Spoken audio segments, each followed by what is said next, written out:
ரதி குட்டி பையன் கிட்ட குணா, ராக்கி இந்த 2 பேர்ல யார் உனக்கு ஆபரேஷன் பண்ணணும்னு கேட்க, இவங்க 2 பேருமே ரொம்ப நல்ல டாக்டர்ஸ் தான். எனக்கு இவங்க 2 பேரும் சேர்ந்து தான் ஆபரேஷன் பண்ணணும். இல்லைன்னா நான் ஆபரேஷன் பண்ணிக்கவே மாட்டேன்னு அடம் பிடிக்க, ரதியும் வேற வழி இல்லாம ஒத்துக்கிறாங்க.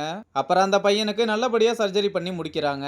இங்க குணாவோட அம்மாவுக்கு உடம்பு சரியில்லைன்னு ஹாஸ்பிட்டலுக்கு கூப்பிட்டு வர, இத பார்த்து குணா அனிதா கிட்ட அவங்களுக்கு ஒண்ணுமே ஆகல சீனியர், அவங்க நடிக்கிறாங்கன்னு சொல்லிக்கிட்டு இருக்க, அவங்க அம்மா ரத்த வாந்தி எடுத்ததும் அதை பார்த்து எதுவுமே பண்ண முடியாம உறைஞ்சு போய் நிக்கிறான். அனிதாவும் குணா கிட்ட நீ கொஞ்சம் வெளியே வெயிட் பண்ணுன்னு சொல்லி ட்ரீட்மெண்ட் கொடுத்துட்டு நர்ஸ் கிட்ட சில டெஸ்ட் எல்லாம் எடுக்க சொல்லி அனுப்புறா. அப்புறம் குணா கிட்ட அவங்க நல்லா தான் இருக்காங்க, ஃபுட் பாய்சன் ஆயிருக்கும்னு நினைக்கிறேன், நீ ஒன்னும் கவலைப்படாத, அவங்களுக்கு எதுவுமே ஆகாதுன்னு ஆறுதல் சொல்றா. இங்க திடீர்னு ரவி ட்ரீட்மெண்ட்ல இருந்த ஒரு பேஷண்ட் சூசைட் பண்ணி இறந்துடுறாரு. அப்ப தேஜு மதனுக்கு கால் பண்ணி கலகம் பிறந்தாச்சுன்னு சொல்றா. அப்புறம் போலீஸ் வந்து விசாரணை பண்ண, ரவியும் அவருக்கு ஏற்கனவே பேஸ் மேக்கர் வச்சிருந்திருக்காங்க.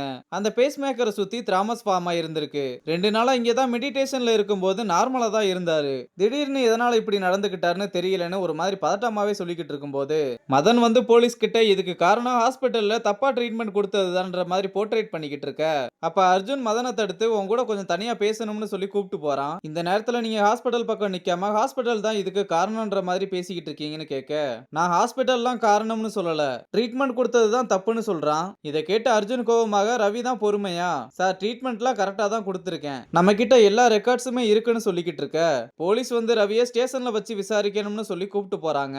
இது அனிதாவும் பாரதியும் பார்த்து ஷாக்காக, அர்ஜுன், அனிதா, பாரதி 3 பேருமே ஸ்டேஷனுக்கு கிளம்புறாங்க.